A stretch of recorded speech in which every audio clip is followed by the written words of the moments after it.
అందరికీ నమస్తే. Welcome to finance tech Telugu YouTube channel. Last time మన యూట్యూబ్ ఛానల్లో ఒక షార్ట్ వీడియోని పోస్ట్ చేసాం. దానికి చాలా మంచి రెస్పాన్స్ వచ్చింది. దానికి మీ అందరికీ ధన్యవాదాలు. ఆ వీడియో కింద ప్రతి ఒక్కరు కామెంట్లో మనకు ఫుల్ వీడియో కావాలని అడిగారు. అందుకోసమే మనం ఫుల్ వీడియో చేస్తున్నాం.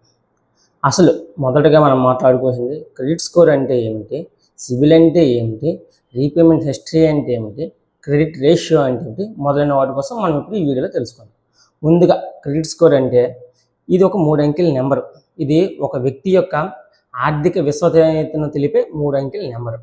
ఇక్కడ మనం ఆర్థిక విశ్వసనీయత అంటే ఏమిటంటే ఒక సంస్థపై కానీ ఒక వ్యక్తిపై కానీ బ్యాంకులు లేదా ఇతర మనీ లెండర్లు అతను సకాలంలో తిరిగి చెల్లింపులు చేస్తారని పెట్టే నమ్మకాన్ని ఇక్కడ మనం ఆర్థిక విశ్వసనీయతగా మనం చెప్పుకోవచ్చు. ఈ సిబిల్ స్కోర్ అనేది ప్రధానంగా 300 నుంచి 900 మధ్యలో ఉంటుంది. ఈ సిబిల్ స్కోర్ని మన భారతదేశంలో ప్రధానంగా 4 కంపెనీలు జనరేట్ చేస్తూ ఉన్నాయి. అందులో మొదటిది ట్రాన్స్యూనియన్ సిబిల్, 2 ఈక్విఫాక్స్, 3 ఎక్స్పీరియన్, 4 సిఆర్ఐఎఫ్ హైమార్క్. ఇప్పుడు మనం ముందుగా అందులో ట్రాన్స్యూనియన్ సిబిల్ కోసం తెలుసుకుందాం. ట్రాన్స్యూనియన్ సిబిల్ అనేది ఒక అమెరికన్ సంస్థ. దీని ప్రధాన కార్యాలయం మన దేశంలో ముంబైలో ఉంది. బ్యాంకులు, ఇతర non banking financial services and other income lenders మొదలైన వాళ్ళందరూ ఈ ట్రాన్స్యూనియన్ సిబిల్ని ఎక్కువగా పరిగణలోకి తీసుకుంటారు. ఈ ట్రాన్స్యూనియన్ సిబిల్లో ముఖ్యంగా దీన్ని 3 రకాలుగా చూస్తారు.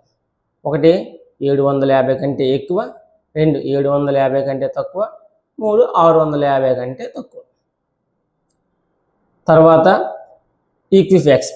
ఈక్విఫాక్స్ కూడా ప్రపంచమంతా ప్రాచుర్యం పొందిన ఒక క్రెడిట్ బ్యూరో. ఇది తన ప్రత్యేక పద్ధతుల ద్వారా సిబిల్ స్కోర్ని అనలైజ్ చేస్తూ ఉంటుంది. తర్వాత ఎక్స్పీరియన్. ఇది ప్రపంచమంతా ప్రాచుర్యం పొందినప్పటికీ దీనికి భారతదేశంలో చాలా మంచి గుర్తింపు ఉంది. ఇది కూడా తన ప్రత్యేక క్రెడిట్ అనలైజేషన్ రేషియో ద్వారా క్రెడిట్ స్కోర్ని అంచనా వేస్తూ ఉంటుంది. ఆ తర్వాత సిఆర్ఎఫ్ హైమార్క్. ఇది మన భారతీయ కంపెనీ. ఇది మన దేశంలో ఉన్న ఆర్థిక పరిస్థితులను అనుకూలంగా ఇది ట్రాన్స్యూనియన్ సిబిల్తో పాటుగా పనిచేస్తూ దానికి అనుగుణంగా క్రెడిట్ స్కోర్ని జనరేట్ చేస్తూ ఉంటుంది. అసలు క్రెడిట్ స్కోర్ ఎందుకు అవసరం, ఇది ఎంత ఉండాలి, దీన్ని ఎన్ని విధాలుగా చూస్తారు అనేది ఇప్పుడు తెలుసుకుందాం. ముందుగా 750 కంటే ఎక్కువ. 750 కంటే ఎక్కువ ఉంటే దీన్ని ఎక్సలెంట్ సిబిల్గా చెప్పవచ్చు. దీనివలన సకాలంలో లోన్లు, క్రెడిట్ కార్డులు అని చాలా త్వరగా అప్రూవల్ వస్తాయి. దీన్ని గ్రీన్ మార్క్తో సూచిస్తారు. దీనివలన మనకి ఏదైనా ఒక క్రెడిట్ కార్డుకి అప్లై చేసినప్పుడు ఎక్కువ లిమిట్ కూడా వస్తుంది. అలాగే బ్యాంకులకు, ఇతర ఫైనాన్షియల్ సంస్థలకు మనం లోన్ల కోసం వెళ్ళినప్పుడు రుణం ఎక్కువ లభిస్తుంది, మరియు తక్కువ వడ్డీ రేటుకు లభిస్తుంది. ఇక రెండవది 750 కంటే తక్కువ. దీన్ని యావరేజ్ సిబిల్ అని చెప్పవచ్చు, లేదా అసాధారణమైన సిబిల్ అని కూడా మనం చెప్పవచ్చు. దీనిలో బ్యాంకులకి, ఇతర ఫైనాన్స్ సంస్థలకి రుణాలకు వెళ్ళినప్పుడు కొన్నిసార్లు రిజెక్ట్ అయ్యే అవకాశం కూడా ఉంది. ఒకవేళ మీకు ఏదైనా రుణం లభించినా ముందు వాటితో పోలిస్తే దీనిపై కొంచెం వడ్డీ రేటు అధికంగా ఉంటుంది. అలాగే ఏదైనా క్రెడిట్ కార్డుకి అప్లై చేసినప్పుడు రిజెక్ట్ అయ్యే అవకాశం ఎక్కువ ఉంటుంది. ఒకవేళ మీకు ఆ క్రెడిట్ కార్డు అప్రూవల్ అయినా ఆ క్రెడిట్ లిమిట్ అనేది కొంచెం ముందు వారి కంటే తక్కువగా లభిస్తుంది. ఇక మూడవది 650 కంటే తక్కువ. దీన్ని మనం బ్యాడ్ సిబిల్గా చెప్పవచ్చు. దీనిలో 650 ఉండే సిబిల్ని రెడ్ మార్క్తో సూచిస్తారు. దీని అర్థం ఏమిటంటే బ్యాంకులు మరి ఇతర మనీ లెండర్లు మీపై ఎటువంటి నమ్మకం చూపించలేదని అర్థం. ఇక నాలుగవది -1 లేదా నో క్రెడిట్ హిస్టరీ.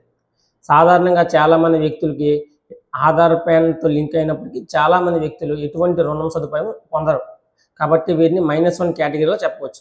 వీరికి ఎటువంటి క్రెడిట్ హిస్టరీ కూడా ఉండదు. అలాగే మనం ఇప్పుడు ఈ రీపేమెంట్ హిస్టరీ కోసం తెలుసుకుందాం. అసలు రీపేమెంట్ హిస్టరీ అంటే ఏమిటంటే మీరు గత కొంతకాలంగా లోన్లు, క్రెడిట్ కార్డు బిల్లులు మొదలైన వాటిని ఏ విధంగా చెల్లిస్తున్నారో తెలిపేదే ఈ రీపేమెంట్ హిస్టరీ. ఈ రీపేమెంట్ హిస్టరీని ఎలా చూస్తారంటే ఏదో ఒక సంస్థలో మీరు ఒక లోన్ తీసుకున్నప్పుడు ఆ క్రెడిట్ రిపోర్ట్లో మీకు 000 కనిపించిందంటే మీరు సకాలంలో పేమెంట్లు చెల్లిస్తున్నారని అర్థం, ఎటువంటి డ్యూస్ లేవని అర్థం. ఇక అదే క్రెడిట్ రిపోర్ట్లో ఇంటూ మార్క్స్ కానీ కనిపించాయంటే దాని అర్థం ఆ నెలలో మీ క్రెడిట్ ఇన్ఫర్మేషన్ ఆ క్రెడిట్ బ్యూరోకి అందలేదని అర్థం. అదే క్రెడిట్ రిపోర్ట్లో 0 to 30 ఉందంటే మీ చెల్లింపులు 30 రోజులు ఆలస్యంగా జరుగుతున్నాయని అర్థం. ఇలాగ ఈ విధంగా చెల్లింపులు ఆలస్యం జరగడం వల్ల మీకు క్రెడిట్ రిపోర్ట్లో కొన్ని విధమైన పేర్లను గమనిస్తారు. అలాగే ఇది మీ క్రెడిట్ హిస్టరీకి చాలా మచ్చగా పరిగణించబడుతుంది. ఇప్పుడు అవి ఏంటో చూద్దాం. ఒకటి ఓవర్డ్యూ అంటే మీరు తీసుకున్న లోను నిర్ణీత కాలంలో చెల్లించలేదని అర్థం. ఇక్కడ చెల్లించలేదని అర్థంతో పాటుగా మీకు అది క్రెడిట్ హిస్టరీపై చాలా ఇంపాక్ట్ చూపిస్తుంది. దీనివల్ల మీరు అదనపు ఛార్జీలు కూడా చెల్లించవలసి ఉంటుంది. ఇక రెండవది స్టాండర్డ్ అని అర్థం ఏంటంటే మీ చెల్లింపులు సకాలంలో జరుగుతున్నాయని అర్థం. దీనివల్ల మీ క్రెడిట్ స్కోర్ హెల్తీగా ఉంటుంది. ఇక రెండవది సబ్స్టాండర్డ్, మీ చెల్లింపులు సకాలంలో జరగట్లేదని అర్థం. దీనివల్ల ఇది మీ క్రెడిట్ స్కోర్ని తగ్గించడంతో పాటుగా ఇతర లోన్లు కూడా మీకు రాకుండా జరగవచ్చు.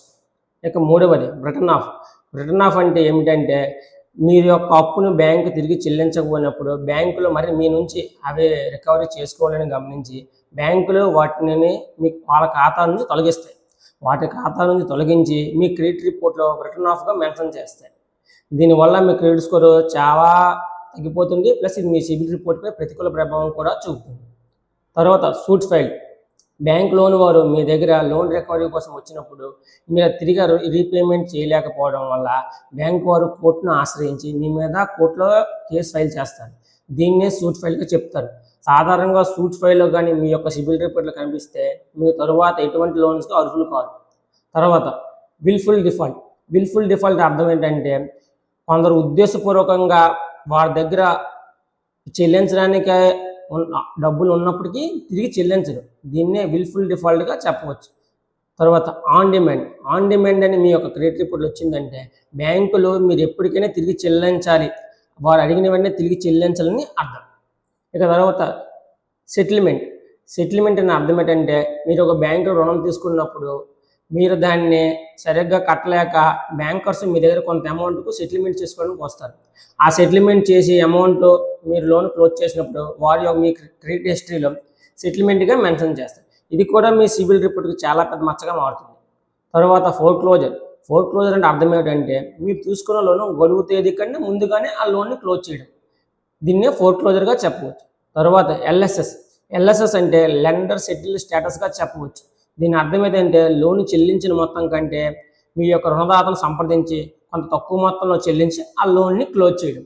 దీనివల్ల మీ సిబిల్ రిపోర్ట్లో వారు ఎల్ఎస్ఎస్గా చూపిస్తారు. ప్లస్ ఇది మీ సిబిల్పై చాలా ప్రతికూల ప్రభావం చూపుతుంది. తర్వాత రీస్ట్రక్చర్ లోన్, చాలామంది లోన్ తీసుకునేటప్పుడు ఈఎంఐ పీరియడ్ తక్కువ పెట్టుకొని ఈఎంఐ అమౌంట్ ఎక్కువ పెట్టుకుంటారు. దీనివల్ల వాళ్ళకి ఫైనాన్షియల్గా బర్డెన్ అయినప్పుడు వారు ఆ బ్యాంకుని ఆశ్రయించి లోన్ ఈఎంఐని తగ్గించడం లేదా టెన్యూర్ని పెంచడం జరుగుతూ ఉంటుంది. ఈ విధంగా చేస్తే దాన్ని రీస్ట్రక్చర్ లోన్గా పరిగణిస్తారు. ఇక తర్వాత ఎస్ఎంఏ అంటే స్పెషల్ మెన్షన్డ్ అకౌంట్గా చెప్పవచ్చు. అంటే దీని అర్థం ఏమిటంటే ఏదైనా లోను తరచుగా బౌన్స్ అయితే బ్యాంకులు మీకు జారీ చేసే మొదటి హెచ్చరికను ఎస్ఎంఏగా చెప్పవచ్చు. నాన్ పర్ఫార్మింగ్ అసెట్ ఎన్పిఏ, దీని అర్థం ఏమిటంటే బ్యాంకులు మీ యొక్క రుణం 90 రోజులు కానీ మీరు చెల్లించకపోతే బ్యాంక్ వారు మీకు మంజూరు చేసేదాన్ని నాన్ పర్ఫార్మింగ్ అకౌంట్ అసెట్గా చెప్పవచ్చు. దీని అర్థం ఏంటంటే మీరు ఎన్పిఐ ఉన్నారని అర్థం. దీని తరువాత కలెక్షన్ అకౌంట్ ఏంటంటే మీరు ఏదైనా ఒక లోన్ తీసుకొని దాన్ని సకాలంలో తిరిగి చెల్లింపులు జరగకపోతే బ్యాంకు వారు మీ రికవరీ కోసం చాలా ఇబ్బంది పడి వారు దాన్ని ఒక కలెక్షన్ ఏజెన్సీకి అప్పచెప్తారు. దీనివల్ల బ్యాంకులు తన ఖాతాను దీన్ని తొలగించి ఆ కలెక్షన్ ఏజెన్సీకి మీ యొక్క బాధ్యతను మొత్తం వారికి అప్పగిస్తాయి. ఈ రికవరీ కోసం కలెక్షన్ ఏజెన్సీ మీ వెనక తిరుగుతూ ఉంటారు. దీనివల్ల మీ సిబిల్లో వాళ్ళు కలెక్షన్ అకౌంట్గా మెన్షన్ చేస్తారు. ఇది కూడా మీ క్రెడిట్ హిస్టరీకి చాలా పెద్ద మచ్చగా చెప్పవచ్చు. అలాగే చాలామంది వ్యక్తులకు ఒక అపోహ ఉంది, తరచుగా సిబిల్ని చెక్ చేసుకోవడం వల్ల నా క్రెడిట్ స్కోర్ తగ్గిపోతుంది అని అడుగుతూ ఉన్నారు. దాని అర్థం తప్పు. అసలు తరచుగా మీరు రెగ్యులర్గా చెక్ చేసుకోవడం వల్ల మీ సిబిల్ రిపోర్ట్లు ఎటువంటి ఎఫెక్ట్ చూపించదు. దీన్నే సాఫ్ట్ ఎంక్వైరీ అంటారు. సాఫ్ట్ ఎంక్వైరీలు ఎన్ని చేసినా మీ క్రెడిట్ స్కోర్పై ఎటువంటి ప్రభావం చూపదు. ఉదాహరణకు మనం రెగ్యులర్గా మన ఫోన్పే, గూగుల్ పే, పేటిఎం మొదలైన క్రెడిట్ యాప్స్లోన మన యొక్క క్రెడిట్ స్కోర్ని చెక్ చేసుకోవడం వల్ల ఎటువంటి ఇబ్బంది ఉండదు. మరి సిబిల్ స్కోర్ దేనివల్ల తగ్గుతుందంటే హార్డ్ ఎంక్వైరీ వల్ల తగ్గుతుంది. ఇప్పుడు మనం హార్డ్ ఎంక్వైరీ ఏంటి అంటే తెలుసుకుందాం. హార్డ్ ఎంక్వైరీ అంటే మీరు ఒక బ్యాంక్ లేదా ఇతర ఫైనాన్స్ సంస్థలకు లేదా క్రెడిట్ కార్డులకు అప్లై చేసినప్పుడు ఆ బ్యాంకర్స్, ఆ సంస్థ వారు మీ క్రెడిట్ రిపోర్ట్ని చాలా లోతుగా పరిశీలిస్తారు. దీనివల్ల మీ క్రెడిట్ స్కోర్ కొంతవరకు తగ్గవచ్చు. అతి తక్కువ కాలంలో ఎక్కువ హార్డ్ ఎంక్వైరీ జరిగినట్టయితే మీ సిబిల్పై ఇది చాలా ఎఫెక్ట్ పడుతుంది. అలాగే సాఫ్ట్ ఎంక్వైరీ దేనికి ఉపయోగపడుతుందంటే ఏదైనా జాబ్ కోసం వెళ్ళినప్పుడు బ్యాక్గ్రౌండ్ వెరిఫికేషన్ కోసం ఈ సాఫ్ట్ ఎంక్వైరీని కంపెనీలు వినియోగిస్తూ ఉంటాయి. అతి తక్కువ కాలంలో ఎక్కువ హార్డ్ ఎంక్వైరీ చేసినట్లయితే బ్యాంకర్లు మీ అప్పుల కోసం ఎక్కువగా వెతుకుతున్నారని వారు రుణం ఇవ్వకుండా జాగ్రత్త పడుతూ ఉంటారు. ఇక మన మూడో దానికోసం క్రెడిట్ రేషియో అంటే తెలుసుకుందాం. అసలు క్రెడిట్ రేషియో అంటే ఏమిటంటే మీ యొక్క ఈఎంఐ క్యాపబిలిటీ అని మనం చెప్పవచ్చు. అంటే ₹1,00,000 సంపాదించే ఒక వ్యక్తి తన ఈఎంఐలో 30% మించి వాడకూడదు. దీన్నే క్రెడిట్ రేషియోగా చెప్పవచ్చు. అంటే ₹1,00,000 సంపాదిస్తున్న ఒక వ్యక్తి తన ఖర్చులకు 70% ఉంచుకోగా మిగిలిన 30% మాత్రం ఈఎంఐగా చెల్లించాలి. ఉదాహరణ మనం తీసుకుందాం. ఒక వ్యక్తి ₹1,00,000 తన నెలసరి ఆదాయం, అతనికి కార్ రెంట్ 15,000, తర్వాత హౌస్ రెంట్ 15,000 ఉందనుకోండి, అతని క్రెడిట్ రేషియోని మనం 30%గా చెప్పవచ్చు. ఇది ఒక వ్యక్తికి మాత్రమే. అదే కానీ ఇక్కడ మనం ఒక సంస్థకు తీసుకుంటే దానికి డెట్ టు ఇన్కమ్ కవరేజ్ రేషియోగా చెప్పవచ్చు. Debt to income coverage ratio అంటే ఏమిటంటే ఒక సంస్థ యొక్క నికర ఆదాయం సంవత్సరానికి 10 లక్షలుగా ఉంది. ఆ సంస్థకి ఆ సంవత్సరంలో ఉండే అప్పుల్లో 5 లక్షలుగా తీసుకుంటే ఇక్కడ వారి డెట్ టు ఇన్కమ్ రేషియో 2:1గా మనం చెప్పవచ్చు. ఈ విధంగా మనం క్రెడిట్ రేషియోని అంచనా వేస్తుంది. అలాగే మీరు ఏదైనా క్రెడిట్ కార్డుని అప్లై చేసినప్పుడు వాళ్ళు మీ యొక్క క్రెడిట్ టు ఇన్కమ్ రేషియోని బట్టే మీకు క్రెడిట్ కార్డు ఇష్యూ చేయడం జరుగుతుంది. అలాగే మీ క్రెడిట్ కార్డును 30% మించి ఉపయోగించడం వలన మీ యొక్క క్రెడిట్ స్కోర్ తగ్గే అవకాశం కూడా ఉంది. ఈ వీడియో మీకు నచ్చినట్లయితే వీడియోని లైక్ చేయండి, మీ ఫ్రెండ్స్తో షేర్ చేయండి, అలాగే మన ఛానల్ని సబ్స్క్రైబ్ చేసుకోండి. మీకు ఇంకేమైనా డౌట్లు ఉంటే కామెంట్స్ రూపంలో తెలియజేయండి.